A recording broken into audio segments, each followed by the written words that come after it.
Plus 2 equals 4, 3 times 4 equals 12, and 12 divided by 12 equals 1. But this answer is not right, because according to the order of operations, we must solve parentheses, then exponents, then multiplication and division, and finally addition and subtraction. Remember, if in any expression you have both multiplication and division present, you must work from left to right, and same applies to addition and subtraction. Now let's rewind and solve this problem the right way. If you notice, in this expression we have a division, multiplication and addition operator present, but we also have parentheses present here, and parentheses have highest priority. So we need to solve what we have inside parentheses. 2 plus 2, that gives us 4. Our expression simplifies to 12 divided by 3 times 4.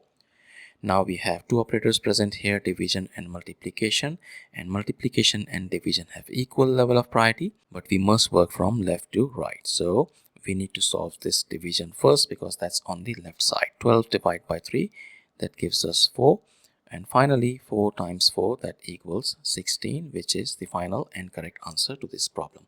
Thank you for watching. Please like the video, comment your answers, and subscribe to our channel.